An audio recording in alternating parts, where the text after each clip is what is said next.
Hello friends, आप सभी का स्वागत है हमारे यूट्यूब चैनल विजार्ड क्लासेस पर। दोस्तों, ये क्लास जो है बीपीएससी कंप्यूटर टीचर और एचटीईटी कंप्यूटर के लिए जो है ये क्लासेस है। ठीक है, इस क्लासेस को जो है क्विज के फॉर्म में हम लोग करेंगे। जो भी इम्पोर्टेंट होंगे उसको डिस्कस भी कर देंगे, बाकी क्विज के फॉर्म में ही ये क्लास चलेगा। तो आज के सेशन का पहला क्वेश्चन है अपडेट्स। अच्छा, इसका तो हो ही गया आंसर। तो लास्ट क्वेश्चन, लास्ट क्लास का ये होमवर्क था, तो इसका आंसर देख लीजिए, इंटीग्रिटी कंस्ट्रेंट होगा। ठीक है, update that violate integrity constraint are disallowed. तो ये लास्ट क्लास का होमवर्क था। आइए अब आज के क्वेश्चन पे। The dash clause allows us to select only those rows in the result relation of the dash clause dash satisfy a specified predicate। तो ये हो जाएगा where from, यानी कि the where clause allows us to select only those rows in the result relation of the from clause that satisfy a predicate।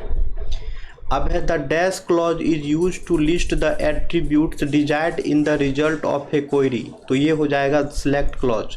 The select clause is use to list the attribute desired in the result of a query. अब है the intersection operator is use to get the dash tuple. The intersection operator is use to get dash tuple. Intersection operator जो है वो कौन से tuples को gate करता है? तो ये हो जाएगा कॉमन टपल। ये हो जाएगा कॉमन टपल। अब है the union operation automatically dash unlike the select clause. ये हो जाएगा इलिमिनेट डुप्लीकेट्स क्लॉज। ठीक है, the union operation automatically eliminates duplicate unlike the select clause. If we want to retain all duplicate, we must write dash in place of union। अगर हम सारे duplicate को retain करना चाह रहे हो तो यूनियन के जगह पे हम लोग क्या राइट करेंगे? तो ये हो जाएगा यूनियन ऑल। ये हो जाएगा union all. It means if we want to retain all duplicates, we must write union all in place of union। The number of attributes in relation is called as its. यानी कि एक relation में जो number of attributes रहते हैं उसे क्या कहते हैं? ऑप्शन ए है कार्डिनलिटी, ऑप्शन बी है डिग्री, ऑप्शन सी है टपल, ऑप्शन डी है entity.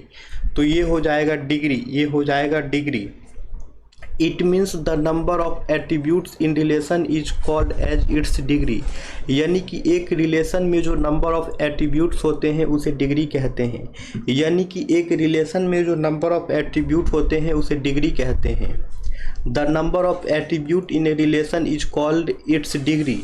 Degree refers to the number of column attributes in a table और cardinality refer to the number of rows tuples in a table. तो इसको याद रख लीजिएगा, attributes को जो है हम लोग डिग्री कहते हैं, नंबर ऑफ एट्रीब्यूट्स को जो है डिग्री कहते हैं, डिग्री को जो है कॉलम या एट्रीब्यूट कहते हैं, और कार्डिनलिटी को जो है टपल्स कहते हैं, और टपल्स को जो है रोज कहते हैं। इसको याद कर लीजिएगा।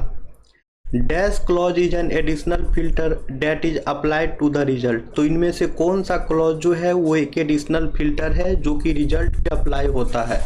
तो ये हो जाएगा हैविंग क्लॉज। ये हो जाएगा having clause. Having clause is an additional filter that is applied to the result. तो हैविंग क्लॉज जो है एक एडिशनल फिल्टर है जो कि रिजल्ट पर अप्लाई होता है। हैविंग क्लॉज जो है एक एडिशनल फिल्टर है जो कि रिजल्ट पर अप्लाई होता है। अब है a dash indicates an absent value that may exist but be unknown और that may not exist at all. तो ये हो जाएगा नल वैल्यू। ये हो जाएगा null value. A null value indicates an absent value that may exist but be unknown और that may not exist at all.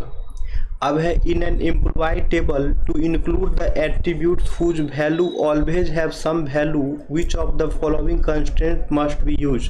तो ये हो जाएगा नोट नल। ये हो जाएगा not null. In an employee table to include the attributes whose value always have some value which of the following constraint must be use. ये हो जाएगा not null.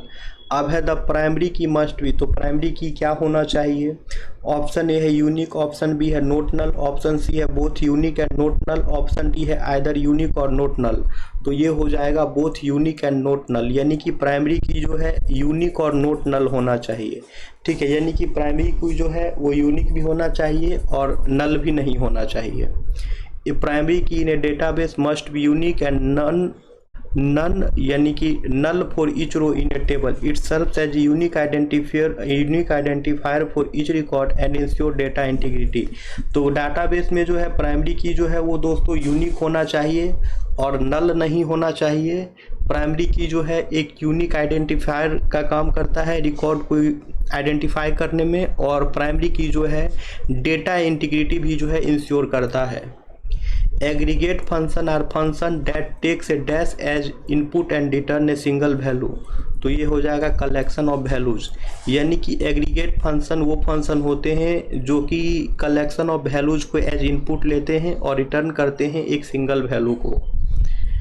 SQL applies predicates in the dash clause after group have been formed, so aggregate function may be used। तो ये हो जाएगा having।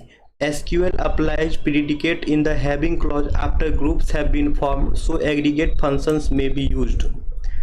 तो अब तो आंसर ही है इसका।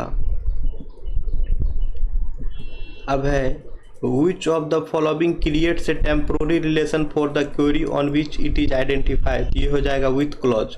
with clause creates a temporary relation for the query on which it is identified।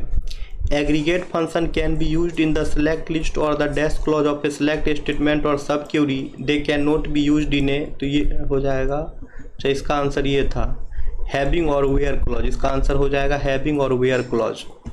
अब है which of the following is not an aggregate function। इनमें से कौन सा जो है वो एग्रीगेट फंक्शन नहीं है। तो हो जाएगा दोस्तों with जो है एग्रीगेट फंक्शन नहीं होगा। बाकी एवरेज, सम, मीन ये सभी के सभी एग्रीगेट फंक्शन हैं। एग्रीगेट फंक्शन के बारे में देख लेते हैं। Aggregate function is a function that performs A calculation on A set of values and returns A single value. Aggregate function जो है वो फंक्शन होते हैं जो कि कैलकुलेशन को परफॉर्म करते हैं एक सेट ऑफ वैल्यूज पे और रिटर्न करते हैं एक सिंगल वैल्यू को। कुछ कॉमन एग्रीगेट फंक्शन है जैसे कि सम हो गया, एवरेज हो गया, काउंट हो गया, मीन हो गया, मैक्स हो गया। ठीक है, तो सम जो है रिटर्न करेगा the total sum of A numeric column. Average जो है return the average value. Count जो है return the number of rose. Mean जो है return the smallest value. Max जो है return the largest value. A delete command operates on dash relation. तो एक डिलीट कमांड जो है कौन से रिलेशन पे ऑपरेट होगा। तो एक डिलीट कमांड जो है वन रिलेशन पे ऑपरेट होगा। Which of the following join operation do not preserve non match tuple. तो इनमें से कौन सा ज्वाइन ऑपरेशन है जो कि नन मैच टपल को प्रिजर्व नहीं करता है। तो हो जाएगा इनर ज्वाइन। ठीक है, inner join operation do not preserve non match tuples. Okay, inner join operation do not preserve non match tuples. What type of join is needed when you wish to include rows that do not have matching value। तो कौन सा join का need होगा जब हम कोई रोज को include करना चाह रहे हैं लेकिन उस रोज के पास अगर मैचिंग वैल्यू ना हो तो हो जाएगा आउटर ज्वाइन। वो हो जाएगा outer join. It means outer join is needed when you wish to include rows that do not have matching values. Which are the join types in join condition. Join condition में इनमें से कौन कौन सा है ज्वाइन टाइप्स है। तो ये हो जाएगा ऑल ऑफ द मेंशन। चाहे क्रॉस ज्वाइन हो, नेचुरल ज्वाइन हो और ज्वाइन विथ यूजिंग क्लॉज हो, ये सभी के सभी जो है ज्वाइन कंडीशंस होते हैं। अब है how many join types in join condition. Join condition में जो है कितने ज्वाइन टाइप्स होते हैं। तो ये हो जाएगा 5। ये हो जाएगा 5। ठीक है, ज्वाइन कंडीशन में जो है 5 तरह के ज्वाइन टाइप्स होते हैं। ज्वाइन कंडीशन में जो है 5 तरह के ज्वाइन टाइप्स होते हैं। देयर आर 4 मेन, अच्छे 5 होते हैं। ओके, अब है which join refers to join records from the right table that have no matching key in the left table are included in the result set. हो जाएगा right outer join. ठीक है, right outer join refers to join records from the right table that have no matching key in the left table are included in the result set. अब है the operation which is not considered a basic operation of relational algebra is. वो operation जो कि relational algebra का basic operation consider नहीं किया जाता है वो कौन सा ऑपरेशन होगा। तो वो हो जाएगा ज्वाइन ऑपरेशन। वो हो जाएगा ज्वाइन ऑपरेशन। अब है विच of the following creates a virtual relation for storing the query. Query को स्टोर करने के लिए जो है इनमें से कौन सा जो है वर्चुअल रिलेशन क्रिएट करता है। तो वो हो जाएगा व्यू। ठीक है, view creates a virtual relation for storing the query. A dash consist of a sequence of query and और अपडेट्स स्टेटमेंट। ये हो जाएगा transaction. A transaction consist of a sequence of query and और update statement. Which of the following makes the transaction permanent in the database. तो इनमें से कौन से जो है डेटाबेस में ट्रांजैक्शन को परमानेंट करता है, तो वो हो जाएगा कमिट, वो हो जाएगा कमिट। यानी डेटाबेस में जो कमिट कमांड है वो ट्रांजैक्शन को परमानेंट करता है, डेटाबेस में जो कमिट कमांड है वो ट्रांजैक्शन को परमानेंट करता है। The commit command is use to make a transaction permanent in the database, it saves all changes made during the current transaction. ठीक है, तो कमिट कमांड जो है डेटाबेस में ट्रांजैक्शन को परमानेंट करता है। हम अगर कोई भी चेंजेज किए हैं तो उसको जो है परमानेंट कर देगा करंट ट्रांजैक्शन में, अगर कमिट कमांड का यूज करेंगे तो। Once commit is issued all the changes are saved to the database. जो भी अगर कमिट कमांड यूज करते हैं तो जो भी चेंजेज डेटाबेस में किया गया है वो डेटाबेस में सेव हो जाता है, ट्रांजैक्शन जो है कंप्लीट हो जाता है और चेंजेस जो है रोल्ड बैक नहीं होगा। जैसे कि देख सकते हैं कि एग्जांपल यहाँ पे है, insert into order, order ID, customer ID, total values 101 5 to 50.00। उसके बाद कमिट कमांड का यूज कर दिया है। तो after the commit the new order is permanently stored in the order table. तो जैसे ही कमिट कमांड का यूज किया तो न्यू ऑर्डर जो है वो डेटाबेस टेबल में जो है परमानेंटली स्टोर हो जाएगा। In order to undo the work of transaction, in order to undo the work of transaction after last commit, which one should be used? तो ये हो जाएगा rollback। in order to undo the work of transaction, work of transaction को undo करने के लिए जो है rollback कमांड का यूज करते हैं। in order to maintain the consistency during transaction, database provide। ठीक है, तो कंसिस्टेंसी ट्रांजैक्शन में जो है कंसिस्टेंसी को मेंटेन करने के लिए डेटाबेस क्या प्रोवाइड करता है, तो हो जाएगा एटॉमिक, ये हो जाएगा एटॉमिक। ठीक है, ट्रांजैक्शन के कंसिस्टेंसी को मेंटेन करने के लिए डेटाबेस जो है एटॉमिक प्रोवाइड करता है। To mention consistency during database transaction, database utilizes the ACID properties, specifically atomicity, consistency, isolation and durability. These properties ensure that transactions are processed reliably, preserving data integrity and accuracy। ठीक है, तो consistency को maintain करने के लिए जो है database transaction में एसिड प्रॉपर्टी का यूज होता है, जैसे कि एटोमिसिटी हो गया, कंसिस्टेंसी हो गया, आइसोलेशन हो गया और ड्यूरेबिलिटी हो गया।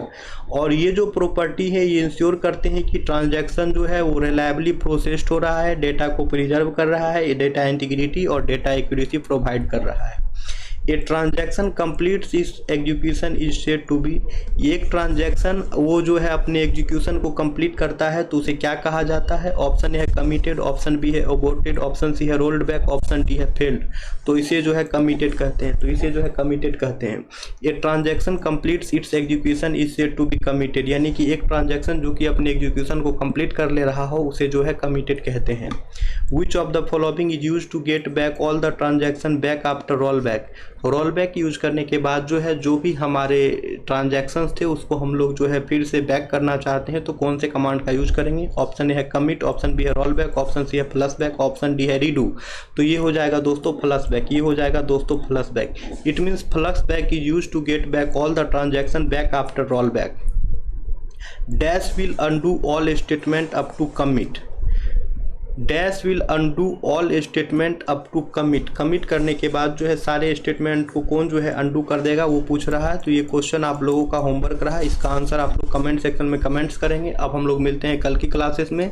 जो लोग नए हैं चैनल पे, चैनल को सब्सक्राइब कर लेंगे अवश्य, ताकि आने वाले वीडियो का नोटिफिकेशन आप सभी को मिलता रहे।